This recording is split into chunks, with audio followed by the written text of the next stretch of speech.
আজকে গেছিলাম বন্ধুর সাথে চা আনছিল তো সিঙ্গারা খাওয়ার জন্য। চা আনছিল, সিঙ্গারাটা অনেকবার খাওয়া হয়েছে কিন্তু এখানকার চাটা কখনো ট্রাই করা হয়নি। তো তার জন্য আজকে সিঙ্গারার পাশাপাশি ভাবলাম যে চাটাও ট্রাই করে দেখি এখানকার চাটা কেমন লাগে। আসসালামু আলাইকুম এভরিওয়ান, কেমন আছেন আপনারা সবাই? আই হোপ যে অনেক বেশি ভালো আছেন। আলহামদুলিল্লাহ আমি আপনাদের দেওয়া অনেক অনেক বেশি ভালো আছি। বাসায় শুয়ে টিভি দেখছিলাম, হঠাৎ করে সিঙ্গারা খাইতে মন চাচ্ছিল। ঘড়ির দিকে তাকিয়ে দেখি যে প্রায় 4টা বাজে। এই সময় তো আশেপাশে কোনো হোটেলে সিঙ্গারা পাওয়া যাবে না, তার জন্য আমরা বন্ধুকে নিয়ে রওনা দিই শাহজাদপুরে চা আনছিল শাখাতে। কেননা চা আনছিল সিঙ্গারাটা আমি এর আগে অনেকবার খেয়েছি, আমার কাছে অনেক বেশি ভালো লাগে। আর যেহেতু অনেকদিন ধরে কোথাও বের হওয়া হচ্ছিল না, তার জন্য বন্ধুকে বললাম চল তাহলে কোথাও থেকে ঘুরেও আসি প্লাস খাওয়া দাওয়া করে আসি। যেই কথা সেই কাজ, একটা রিক্সা নিয়ে সোজা চলে আসি আমরা শাহজাদপুর। তারপর রাস্তা পার হয়ে সোজা চলে যাই আমরা চা আনছিলতে। লাস্ট টাইম এখানে আমি আমার একটা কিউট বান্ধবীকে নিয়ে আসছিলাম। ওই দিনের একটা শর্ট ভিডিও অবশ্য আমি আমার ইউটিউব চ্যানেলে বা ফেসবুকে আপলোড করছিলাম, আপনারা চাইলে ভিডিওটা দেখে আসতে পারেন, আমি ভিডিওর লিঙ্কটা ডিসক্রিপশনে দিয়ে দিব।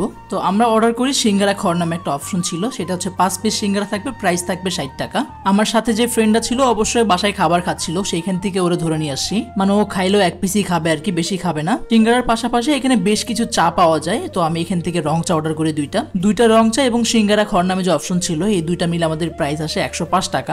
সাথে একটা সস ছিল, অবশ্য এটাকে সস বলবো নাকি মাইনাস বলবো বুঝতে পারছি না। খাবারটা অর্ডার দেওয়ার পর আমি বেশ কিছু সময় অপেক্ষা করতে থাকি, কারণ আমি অর্ডার দেওয়ার পরে আসলে খাবারটা তৈরি করে দিবে। অর্ডার দেওয়ার কিছুক্ষণের মধ্যে অবশ্য আমরা আমাদের খাবারটা পেয়ে যাই, কেননা লোক সংখ্যা কম ছিল। আমরা যেই সময় গেছিলাম এই সংখ্যা লোক সংখ্যা কম থাকাটাই স্বাভাবিক। আমার কাছে ভালো লাগে হচ্ছে সিঙ্গারার যে লুকটা, মানে এটার উপরে কিছু পেঁয়াজ বা মশলা দিয়ে দেয়, এটা দেখতে আসলে ওয়াও। খাবারের কথা যদি বলতে যাই সেক্ষেত্রে গরম গরম সিঙ্গারা, তার মধ্যে হচ্ছে আবার চিকেনের পিস, সবকিছু মিলিয়ে আসলে সেই স্বাদ। সিঙ্গারাতে যদি আমার মার্ক দিতে কন ভাই, সেই ক্ষেত্রে আমি 10-এর মধ্যে 10ই দিয়ে দিব, কারণ আমার কাছে অনেক বেশি ভালো লাগে সিঙ্গারাটা।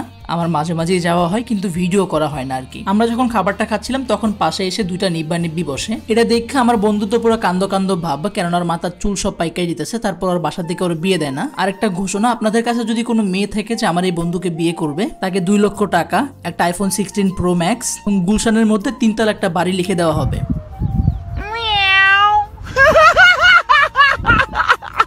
সেরকম কোনো পাত্রী থাকলে অবশ্যই আমাকে ইনবক্সে নক করবা। সিঙ্গারা শেষ করে আমরা আমাদের চাটা নিয়ে নেই। যতটুকু আশা ছিল ভেবেছিলাম যে আসলে এই চাটা অনেক বেশি মজা লাগবে হয়তো বা ভালো লাগবে অন্যান্য দোকানের তুলনায়, কিন্তু রং চাটা একদম ফালতু ছিল। কিন্তু এর থেকে এলাকার মহল্লাতে যে রং চাগুলো পাওয়া যায় এগুলো অনেক বেশি ভালো। বিকালবেলা বা সন্ধ্যাবেলার দিকে আসলে এই খালপাড়ের রাস্তাটা, মানে খানাপিনার সামনে যে রাস্তাটা আছে, এই রাস্তায় আসলে বোঝা যায় জ্যাম জট কারে কয়। মানে মানুষ যে হাঁটাচলা করবে সেই রাস্তা পর্যন্ত থাকে না আর কি। আর এদিকে আমার বন্ধু আমার খুঁজে পাইতেছিল না মানুষজনের কারণে। আর আমরা যেহেতু আড্ডা দেওয়ার জন্য আসছিলাম, তার জন্য আমরা এদিকের খাওয়া দাওয়া শেষ করে আমরা সোজা চলে যাই শাহাবুদ্দিন পার্কের ওদিকে, কারণ ওদিকটা তো অনেক দিন হচ্ছে যাওয়া হয় না। বাতাস পয়েন্টের এদিকে মানে এম্বাসির পাশে যে রাস্তাটা আছে, এই রাস্তায় এসে আমরা কিছুটা সময় ঘোরাফেরা করি, বা আসলে এখানে এসে দেখি যে কোনো লোকজনই নাই। মানে এই মাঝখানে এই এরিয়াটাতে প্রচুর পরিমাণে উশৃঙ্খলা হইতো, মানে ছেলে মেয়ে বা গ্যাঞ্জাম গ্যাদারিং অনেক বেশি হচ্ছিল। আর তাছাড়াও পাশে 2টা এম্বাসি আছে, আর আগে যেহেতু এই জায়গাগুলোতে পুলিশ গার্ড দিত তার কারণে তো উশৃঙ্খল বেশি ছিল, কিন্তু এখন বর্তমানে সেনাবাহিনীরা গার্ড দিচ্ছে, মানে লোক সংখ্যায় খুঁজে পাওয়া মুশকিল। আমরা কিছুটা সময় ঘোরাফেরা করছিলাম দেখে আমাদেরকে ডেকে বলে যে তোমরা বাসায় চলে যাও, এদিকে আর ঘোরাফেরা করো না। তো আমরা দেরি করি না, বাসার দিকে আসতে থাকি, কারণ আমরা বাসা থেকে বেরোছিলাম অনেকটা সময় আগে, মানে আমরা বাইরে অনেকটা সময় ধরেই আছি। আর আজকের ভিডিও এই পর্যন্তই।